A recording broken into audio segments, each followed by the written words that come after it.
भगवान श्री हरि विष्णु के अवतार मोहिनी एकादशी की कथा सुनने मात्र से वैवाहिक जीवन सुखमय रहता है। घर परिवार में सुख, समृद्धि तथा शांति का आगमन होता है। मित्रों, सादर जय श्री कृष्ण। हमारे YouTube चैनल में आप सभी का बहुत बहुत स्वागत है। मैं हूं आपके साथ आचार्य धर्मेंद्र शास्त्री। आज हम आपको मोहिनी एकादशी की दिव्य और ज्ञानमयी कथा सुनाने जा रहे हैं। बोलिए लक्ष्मी नारायण भगवान की जय, श्री वृंदावन बिहारी लाल की जय, श्री सद्गुरुदेव भगवान की जय, राजा रामचंद्र भगवान की जय। सच्चिदानंद रूपाय विश्वोत्पत्त्यादि हेतवे तापत्रय विनाशाय श्री कृष्णाय वयं नुमः। यं प्रव्रजन्तमनुपेतमपेत कृत्यं द्वैपायनो विरह कातर आजुहाव पुत्रेति तन्मयतया तरवोऽभिनेदुस्तं सर्वभूत हृदयं मुनिमानतोऽस्मि। कृष्णाय वासुदेवाय हरये परमात्मने प्रणतः क्लेशनाशाय गोविन्दाय नमो नमः। चिंता संतान हंतारो यत्पादाम्बुजरेणवः स्वीयानान्तान् निजाचार्यान् प्रणमामि मुहुर्मुहुः। यदनुग्रहतो जन्तुः सर्वदुःखातिगो भवेत् तमहं सर्वदा वन्दे श्रीमद्वल्लभ नन्दनम्। अज्ञानान्तिमिरान्धस्य ज्ञानाञ्जनशलाकयः चक्षुरुन्मीलितं येन तस्मै श्री गुरुवे नमः। वरहापीडं नटवरवपुः कर्णयोः कर्णिकारं बिभ्रद्वासः कनककपीशं वैजयन्तीं च मालां रन्ध्रान् वेणोर्धरसुधया पूरयन् गोपवृन्दैः वृन्दारण्यं स्वपदरमणं प्राविशत गीतकीर्तिः। करारविन्देन पदारविन्दं मुखारविन्देन विनिवेशयन्तीं वटस्य पत्रस्य पुटेशयानं बालं मुकुन्दं मनसा स्मरामि। कृष्णाय वासुदेवाय हरये परमात्मने प्रणतः क्लेशनाशाय गोविन्दाय नमो नमः। कस्तूरीतिलकं ललाटपटले वक्षस्थले कौस्तुभं नासाग्रे वरमौक्तिकङ्करतले वेणुः करे कङ्कणं सर्वाङ्गे हरिचन्दनं सुललितं कण्ठे च मुक्तावलिं गोपस्त्रीपरिवेष्टितो विजयते गोपालचूडामणिं। जय जय श्री राधारमण, जय जय नवल किशोर, जय गोपी चित चोर प्रभु, जय जय माखन चोर। मात मेरी श्री राधिका, पिता मेरे घनश्याम, इन दोनों के चरणन में मेरा बारंबार प्रणाम, मेरा बारंबार प्रणाम।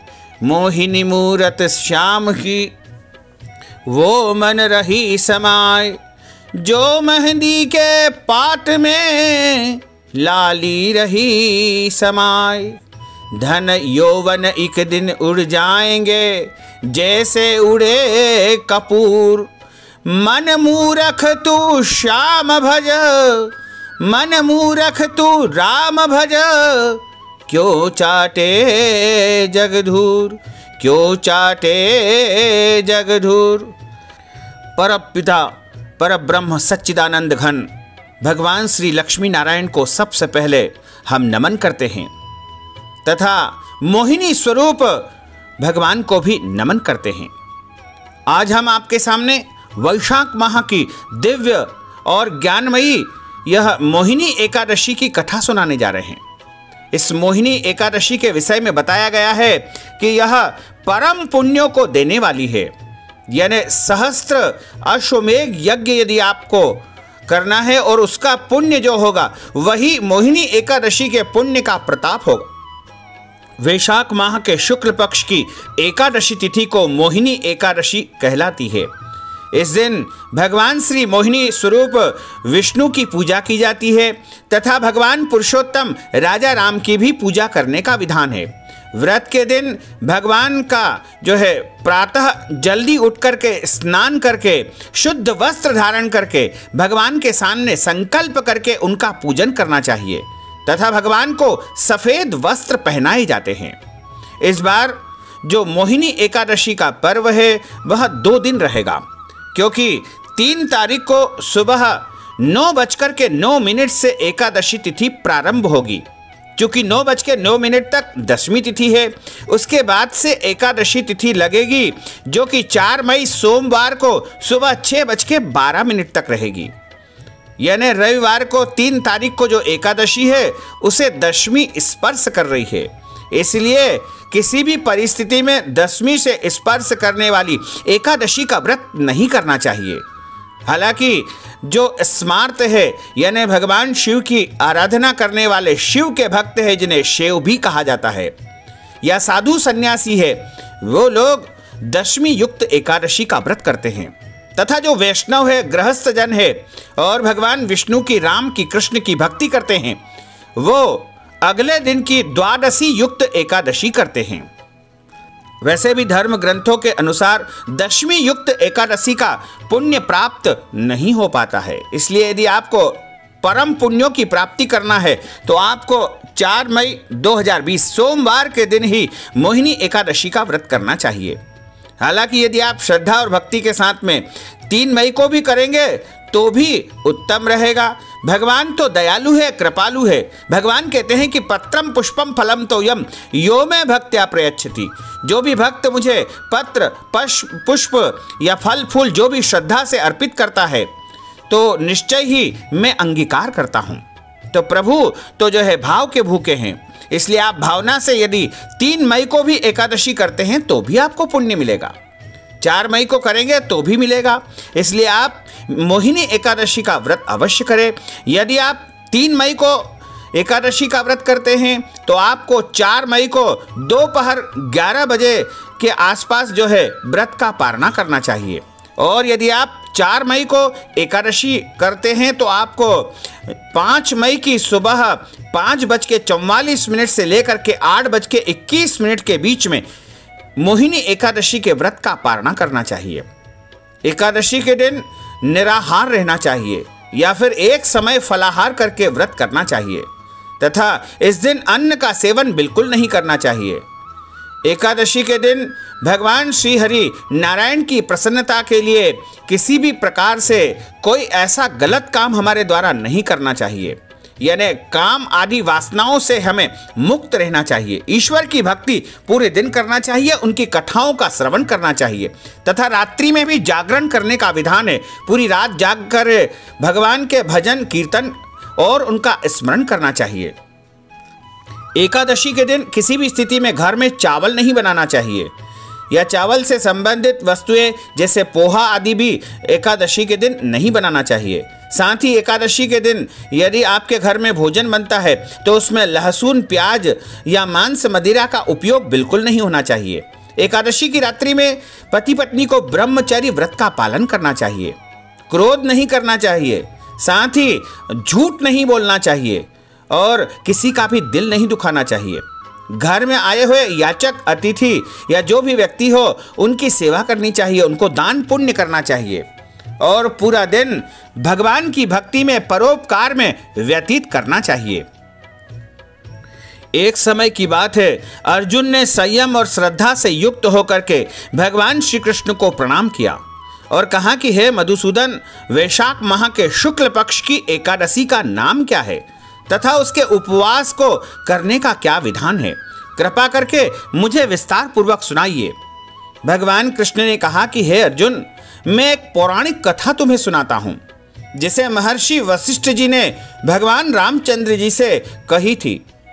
उसी कथा को मैं तुम्हें कहता हूँ, ध्यानपूर्वक श्रवण करो। एक समय की बात है, अयोध्या के राजा राम, प्रभु श्री राम ने महर्षि वशिष्ठ से कहा कि हे गुरुश्रेष्ठ, मैंने जनक नंदिनी सीता जी के वियोग से बहुत कष्ट भोगे हैं, अतः मेरे कष्टों का नाश किस प्रकार होगा? आप मुझे कोई ऐसा व्रत बताने की कृपा करें जिससे मेरे सभी पाप और कष्ट नष्ट हो जाए। महर्षि वशिष्ठ जी ने कहा कि हे श्री राम, आपने बहुत उत्तम प्रश्न किया है। आपकी बुद्धि अत्यंत कुशाग्र और पवित्र है। आपके नाम के स्मरण मात्र से ही मनुष्य पवित्र हो जाता है। आपने लोकहित में यह बड़ा ही सुंदर और उत्तम प्रश्न किया है। मैं आपको एक एकादशी व्रत का महात्म्य सुनाता हूँ। यह एकादशी वैशाख माह के शुक्ल पक्ष में आती है और इस एकादशी का नाम है मोहिनी एकादशी।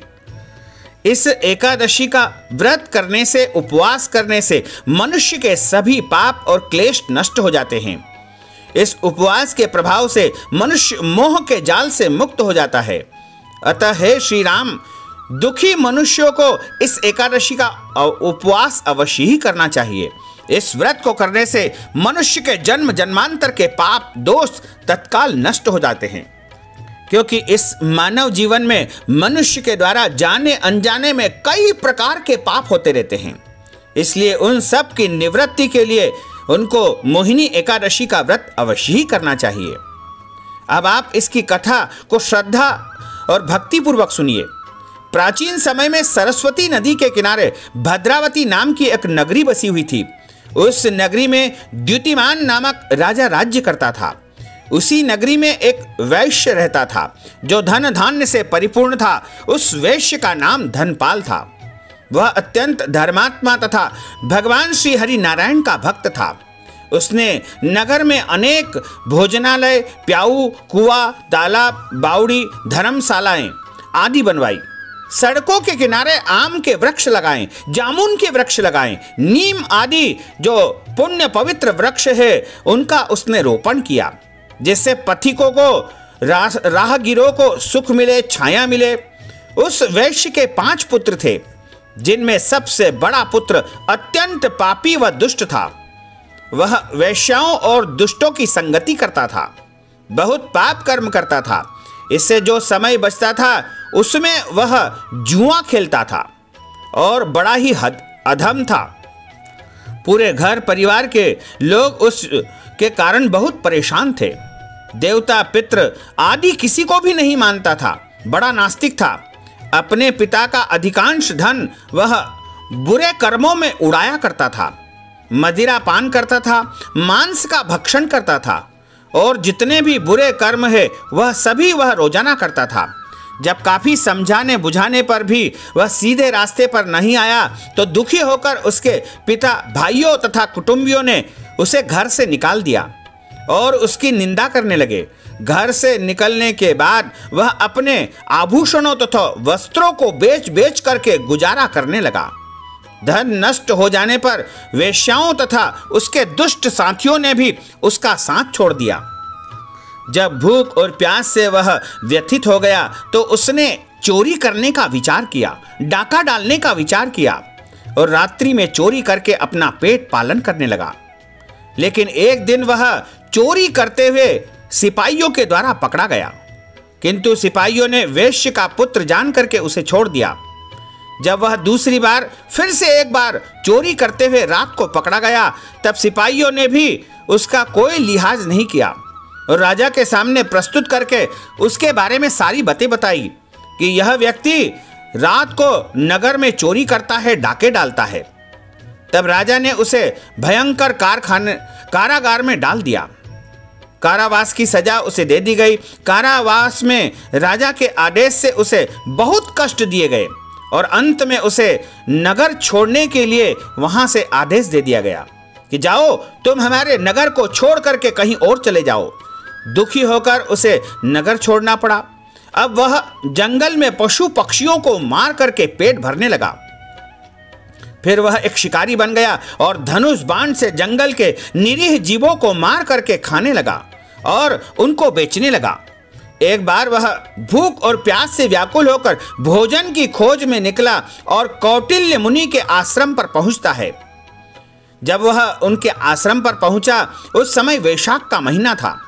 कौटिल्य मुनि गंगा स्नान करके आए थे। उनके भींगे वस्त्रों की छींटे मात्र से इस पापी के कुछ सद्बुद्धि प्राप्त हुई और वह अधम ऋषि के पास जाकर के हाथ जोड़ करके प्रार्थना करने लगा हे महात्मा, हे ऋषिवर, मैंने अपने जीवन में अनेक प्रकार के पाप किए हैं। कृपा करके आप उन सब पापों से छूटने का कोई साधारण और बिना धन का उपाय कृपा करके मुझे बताइए। ऋषि ने कहा कि तू ध्यान देकर सुन। वैशाख माह के शुक्ल पक्ष की एकादशी का व्रत कर। इस एकादशी का नाम मोहिनी एकादशी है और इसका उपवास करने से, व्रत करने से तेरे जन्म जन्मांतर के पाप नष्ट हो जाएंगे। ऋषि के वचनों को सुन करके वह बहुत प्रसन्न हुआ और उनकी बतलाई हुई विधि के अनुसार उस व्यक्ति ने मोहिनी एकादशी का व्रत विधि विधान से किया। महर्षि वशिष्ठ कहते हैं कि हे श्री राम, इस व्रत के प्रभाव से उसके सभी पाप नष्ट हो गए और अंत में वह सभी पापों से मुक्त हो गया तथा उसका पुण्य उदय होता है। और जब उसका पुण्य उदय होता है तो अंत समय में उसके लिए एक श्रेष्ठ विमान वहां से आता है। स्वयं गरुड़ उसको लेने के लिए पृथ्वी पर आते हैं और गरुड़ पर सवार होकर के वह वैकुंठ लोक को चला गया। संसार में इस व्रत से उत्तम दूसरा कोई भी व्रत नहीं है। इसके महात्म्य के श्रवण व पठन से जो पुण्य प्राप्त होता है वह पुण्य 1000 गौदान के बराबर है। प्राणी के जो है बुरे कर्मों के कारण उसे जो है इस प्रकार की पीड़ा भोगनी पड़ी थी और अंत में उसने इस एकादशी का व्रत करके परम पुण्य प्राप्त कर लिया। इस कथा का यह सार है कि मनुष्य को सदैव संतों का संग करना चाहिए, सत्संगति करना चाहिए। संत महात्माओं की संगत से मनुष्य को न केवल सद्बुद्धि प्राप्त होती है अपितु उनके जीवन का उद्धार भी होता है। पापियों की संगत प्राणी को नरक में ले जाती है। मोहिनी एकादशी के दिन प्रभु श्री हरि नारायण ने अपना मोहिनी स्वरूप धारण किया था, इसलिए मोहिनी अवतार की भी कथा इस दिन सुनना चाहिए। मोहिनी अवतार भगवान श्री हरि विष्णु के स्त्री रूप धारण करने की कथा है। जो कि इस रूप के दर्शन व इसकी महिमा को श्रवण करता है उसका निश्चित ही कल्याण हो जाता है। भगवान विष्णु ने मोहक रूप धारण करके दैत्यों को अमृत पीने से रोका था। भगवान विष्णु ने अत्यंत मनमोहक स्त्री रूप धारण किया था, वही कथा हम आपको बताने जा रहे हैं। समुद्र मंथन के समय जब असुरों की दृष्टि अमृत कलश पर पड़ी तब असुरों ने अमृत कलश छीन लिया और देवताओं का मन विषाद से भर गया। तब सभी देवता भगवान श्री नारायण की शरण में पहुंच गए और भगवान को पुकार लगाने लगे, हे भक्त वत्सल कृपा करिए, हे कृपा निधान, जो अमृत की प्राप्ति हुई है वह छीना छपटी करके राक्षस लोग पीना चाहते हैं। सभी देवता भगवान नारायण के सामने स्तुति करने लगे, प्रार्थना करने लगे। देवताओं की करुण पुकार सुनकर के भक्त वत्सल भगवान ने देवताओं से कहा, मैं तुम्हारा कार्य अवश्य ही सिद्ध करूंगा। अमृत के ग्रहण करने की बात पर असुर आपस में झगड़ने लगे कि अमृत का पान पहले कौन करेगा। सभी एक स्वर में कहने लगे कि पहले मैं पीऊंगा, पहले मैं पीऊंगा, पहले पहले मैं का स्वर लगातार गूंजने लगा। तभी देवताओं का कार्य सिद्ध करने वाले भगवान विष्णु ने अत्यंत अद्भुत और अत्यंत मनमोहक अवर्णनीय स्त्री रूप धारण कर लिया। भगवान विष्णु के मोहिनी रूप का वर्णन करना असंभव है, उस रूप की कल्पना करना भी संभव नहीं था। उनका शरीर नील कमल के समान श्याम और नयनों को अपनी ओर आकर्षित करने वाला था। सुंदर कपोल, ऊंची नासिका, रमणीय मुख, पतली और आकर्षित करने वाली कमर, लंबे लंबे केश, सुंदर कंठमाला धारण किए हुए, सुंदर भुजाओं में बाजूबंद शोभित थे। मोहिनी स्वरूप नारायण ने अमृत का कलश अपने हाथ में लिया और राक्षसों से कहा कि मैं अमृत का बंटवारा करूंगा। मोहिनी रूप में अमृत वितरण करना आरंभ करते हैं। स्त्री रूप धारण करे साक्षात भगवान असुरों की ओर जाने लगे। असुरों की दृष्टि मोहिनी रूप धारण किए हुए प्रभु की स्त्री के रूप पर पड़ी। जिस भी असुर की दृष्टि सुंदर स्त्री पर पड़ी वही उनके ऊपर मोहित हो गया और उनके पदचाप के पीछे पीछे चलने लगा और विचार करने लगे कि यह अनुपम सुंदरी जिसके चारों ओर प्रकाश है। उन्होंने पूछा कि अनुपम सुंदरी तुम कौन हो? हे कमल नयनी तुम कौन हो? किसकी कन्या हो और किस उद्देश्य से यहाँ पर आई हो? सुंदरी, अवश्य ही विधाता ने ही दया करके हमारे लिए तुम्हें यहाँ पर भेजा होगा। लेकिन हे सुंदरी, अब तुम यहाँ पर आई हो तो हमारा झगड़ा सुलझाने में हमारी मदद करो, हमारी सहायता करो। न्याय के अनुसार इस अमृत का निष्पक्ष वितरण कर दो।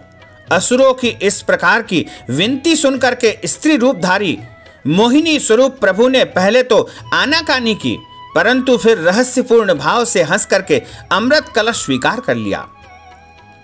मोहिनी स्वरूप स्त्री रूप में भगवती के रूप में भगवान श्री नारायण ने दैत्यों की सहमति से देवताओं और असुरों से एक दिन का उपवास करके स्नान ध्यान के नवी वस्त्र धारण करने के पश्चात पूर्व की ओर मुख करके आसन पर विराजमान हो गए।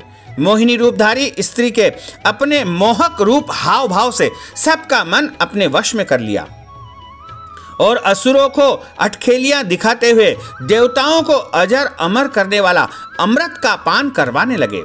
उन क्रूर स्वभाव वाले दैत्यों को मोहिनी रूपधारी प्रभु से अत्यंत प्रेम हो गया था। इसी कारण असुर शांत चित्त से मोहिनी को देखते रहे। उन्होंने झगड़ा नहीं किया क्योंकि उन्हें कुछ भी ज्ञान नहीं था। सभी मोहित अवस्था में उस समय आ चुके थे, इसलिए किसी ने भी मोहिनी स्वरूप भगवान का विरोध बिल्कुल नहीं किया। जिस समय भगवान देवताओं को अमृत पिला रहे थे, देवताओं की पंक्ति में राहु नामक दैत्य वहां पर आकर के बैठ गया और देवताओं की पंक्ति में आकर के बैठ करके अमृत का पान करने लगा। सूर्य और चंद्रमा ने देख लिया और मोहिनी स्वरूप भगवान से तत्काल शिकायत कर दी। उसी क्षण भगवान नारायण ने सुदर्शन चक्र से राहु का मस्तक काट दिया और उसने मुख में अमृत को कंठ से नीचे नहीं उतारा था, इसी कारण उसका मुख अजर अमर हो गया। इसी कारण ब्रह्मा जी ने उसे नवग्रहों में स्थान दिया कि अभी तक 7 ग्रह थे, अब 9 ग्रह हो जाएंगे, यानी राहु और केतु 2 ग्रह और बना दिए। और उसी वेर का बदला लेने के लिए पूर्णिमा और अमावस्या को दोनों पर हमला करते हैं, यानी चंद्र ग्रहण और सूर्य ग्रहण की स्थिति इसी कारण से निर्मित होती है। अमावस्या को जो है राहु और केतु सूर्य से बदला लेने के लिए सूर्य पर ग्रहण लगाते हैं तथा पूर्णिमा के दिन चंद्रमा से बदला लेने के लिए राहु और केतु ग्रहण लगाते हैं। देवताओं को प्रभु की कृपा मिली और अपनी प्रकृति के अनुसार प्रभु से जो है बैर रखने के कारण राक्षसों को अमृत से वंचित होना पड़ा। इस प्रकार मोहिनी स्वरूप भगवान का दिव्य और मनोहर रूप भगवान ने धारण किया था। मोहिनी स्वरूप जो है भगवान ने एक बार और धारण किया था, जब भगवान भोलेनाथ ने भस्मासुर नामक एक दैत्य को वरदान दे दिया था कि जिसके मस्तक पर तू हाथ रख देगा वह भस्म हो जाएगा। तब उस भस्मासुर दैत्य ने विचार किया कि क्यों न मैं शिव को ही भस्म करके इनकी पत्नी का अपहरण कर लूं। तब वह भोलेनाथ के पीछे उनको भस्म करने के लिए दौड़ लगा रहा था। भोलेनाथ बड़े चिंतित हो गए और वो विष्णु की शरण में जाते हैं और उनसे कहते हैं कि हे नारायण, मेरी रक्षा करो, वो भस्मासुर मुझे भस्म करना चाह रहा है। तब भगवान श्री नारायण ने मोहिनी स्वरूप धारण करके उस भस्मासुर के साथ में नृत्य करने लगे और नृत्य ऐसा किया कि उसका सर उसके हाथ पर रखवा करके भस्मासुर को ही उन्होंने भस्म करवा दिया। इस प्रकार मोहिनी स्वरूप भगवान की लीला अपरंपार है। जब जब भी देवताओं के ऊपर कष्ट आता है, विपत्ति आती है, संकट आता है, तो सारे देवता प्रभु श्री नारायण की शरण में जाते हैं और प्रभु अनेक स्वरूप धर करके और देवताओं की रक्षा करते हैं, धर्म की स्थापना करते हैं। बोलिए लक्ष्मी नारायण भगवान की जय। अच्युतम केशवम राम नारायणम कृष्ण दामोदरम वासुदेवम हरे श्रीधरम माधवम गोपिका वल्लभम श्री जानकी नायकम श्री रामचंद्रम भजे जानकी मनोहरम सर्वलोक नायकम श्री शंकरादि सेवितम पुण्य नाम कीर्तनम श्री राम राम राम राम राम नाम तायकम रामा कृष्ण वासुदेवा भक्ति मुक्तिदायकम रामा कृष्ण वासुदेवा भक्ति मुक्तिदायकम मुक्तिदायकम, रामकृष्ण वासुदेव भक्ति मुक्तिदायकम, रामकृष्ण वासुदेव भक्ति मुक्तिदायकम, रामकृष्ण वासुदेव भक्ति मुक्तिदायकम। बोलिए श्री वृंदावन बिहारी लाल की जय, गोपाल कृष्ण भगवान की जय, लक्ष्मी नारायण भगवान की जय, राजा रामचंद्र भगवान की जय, काशी विश्वनाथ भगवान की जय। धर्म की जय हो, अधर्म का नाश हो, प्राणियों में सद्भावना हो, विश्व का कल्याण हो, सनातन धर्म की जय हो, गौ माता की जय हो, नगर बस्ती की जय हो, आज के आनंद की जय हो, कल के आनंद की जय हो, परसों के आनंद की जय हो, बरसों बरसों के आनंद की जय हो। नमः पार्वती पतये, हर हर महादेव हर। भक्तजनों, हमने जो ज्ञानवर्धक कथा आपको सुनाई है उसको आप अधिक से अधिक लोगों को शेयर करिएगा, लाइक करिएगा और कमेंट बॉक्स में प्रभु का नाम अवश्य लिख दीजिएगा। और यदि अभी तक आपने सब्सक्राइब नहीं किया है तो अभी और इसी समय सब्सक्राइब अवश्य कर लीजिए, ताकि इसी प्रकार की ज्ञानवर्धक वीडियो सबसे पहले आपको प्राप्त होती रहे। आपको और आपके पूरे परिवार को सादर जय श्री कृष्ण, सादर धन्यवाद।